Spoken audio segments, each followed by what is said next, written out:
Positive influence can have an incredible effect on your life, but so can negative influence. Both will take you somewhere, but only one will take you in the direction you truly wish to go. It's so easy just to dismiss the things that influence our lives. The man says, I live here, but I don't think it matters.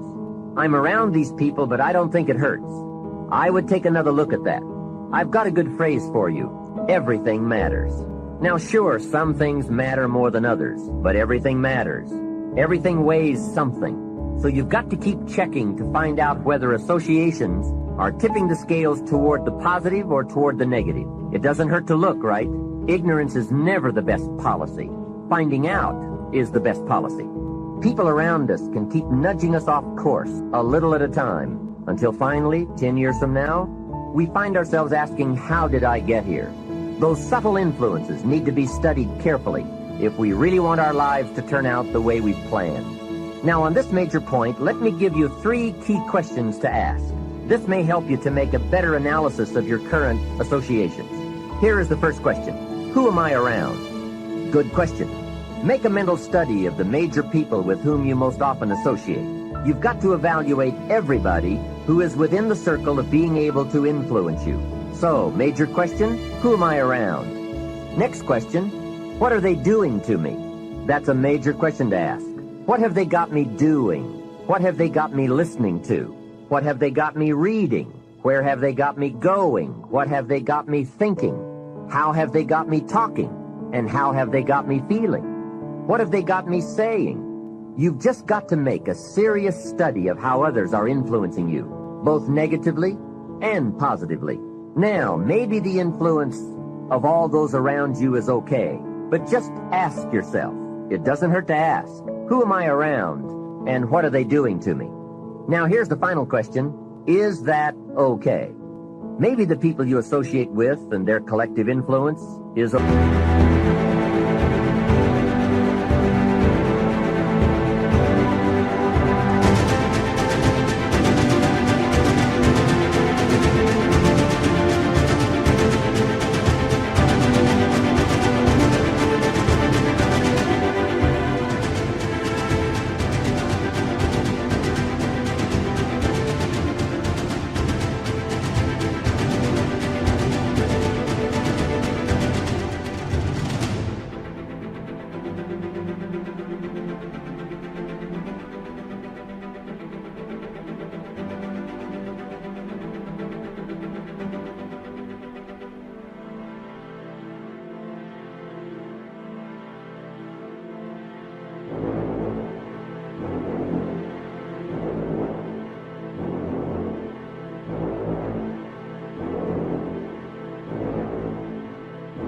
Okay, but then again, maybe it's not. All I'm suggesting here is that you take a close and objective look. Everything is worth a second look, especially the power of influence. Perhaps you've heard the story of the little bird.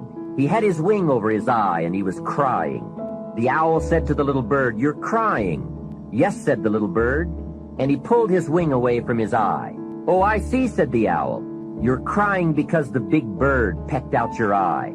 And the little bird said, "No, I'm not crying because the big bird pecked out my eye. I'm crying because I let him." Hey, it's easy to let influences shape our lives, to let associations determine our direction, to let persuasions overwhelm us, to let tides take us, to let pressures make us. The big question is, are we letting ourselves become what we wish to become?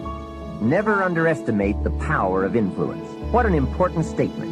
The influence of those around us is so powerful. Many times we don't even realize we're being strongly influenced because it generally develops over an extended period of time.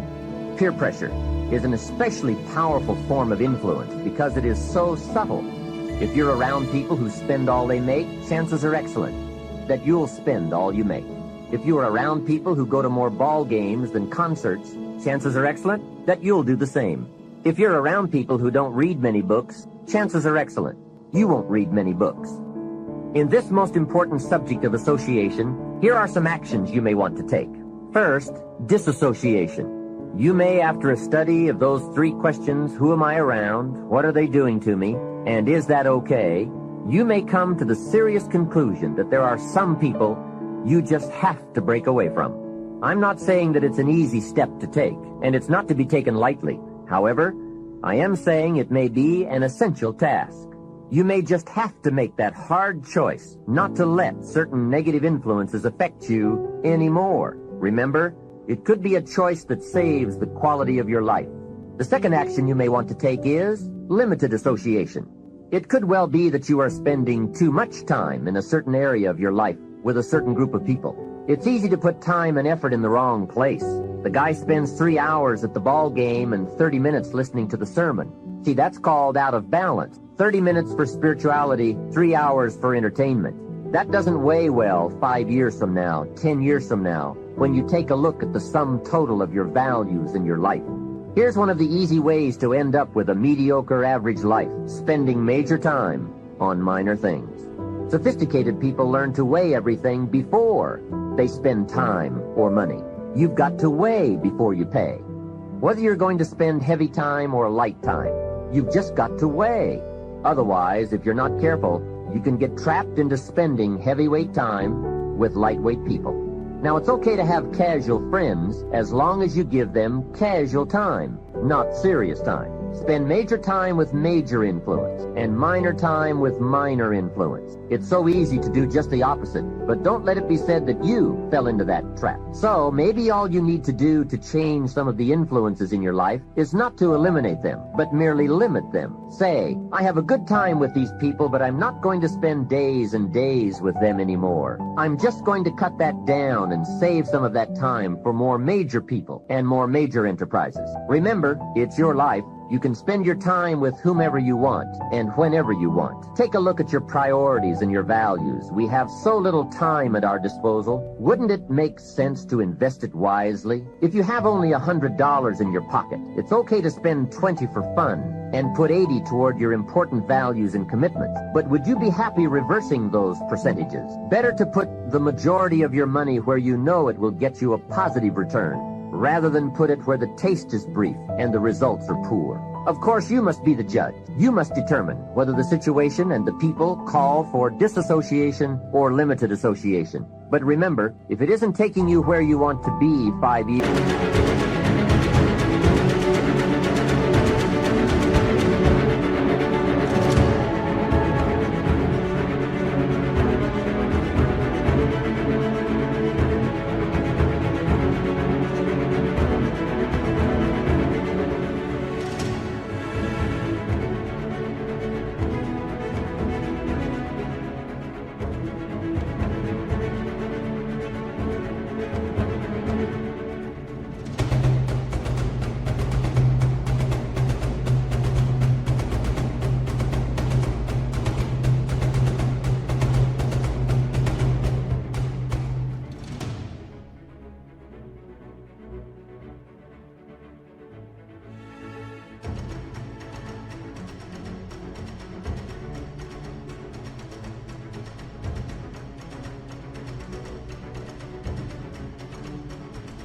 years from now, 10 years from now is the time to fix it.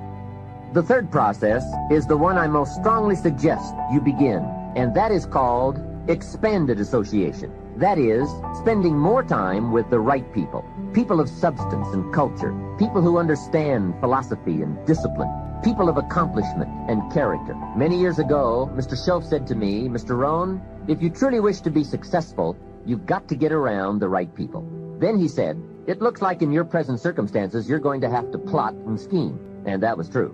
I had to plot and scheme to get around the right people. On some of those early opportunities I had to be around successful people, I would park my car a couple of blocks away. I knew that if they saw my car, I'd never get in. On more than one occasion, I got the question, how did you get here? To which I would respond, oh, someone dropped me off. And that was me dropping me off a couple of blocks away. Whatever you have to do, do it. Keep asking the question, who can I get around? Who could I spend some time with who would have a positive influence on my life?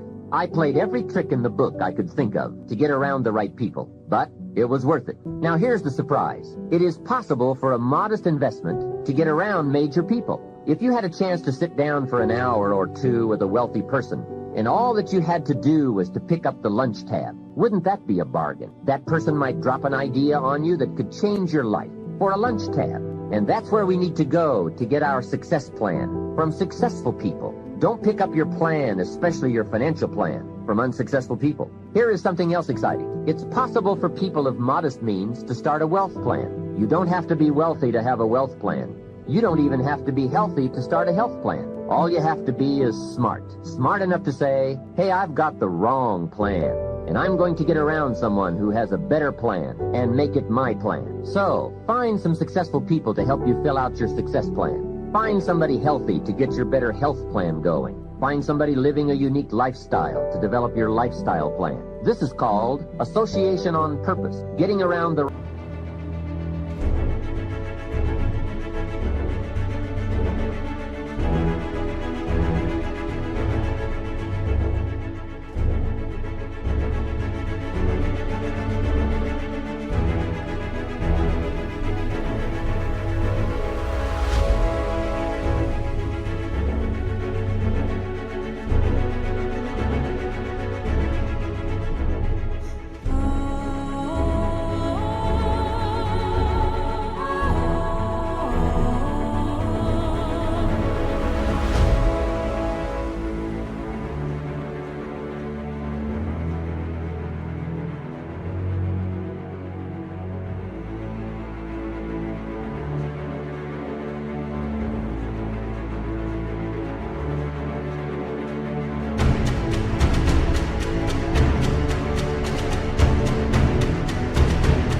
people by expanding your circle of influence. Here's another good question for you. Where do you go for your intellectual feast? Where do you go? Pity the man who has a favorite restaurant, but not a favorite thinker. He's picked out a favorite place to feed his body, but he doesn't have a favorite place to feed his mind.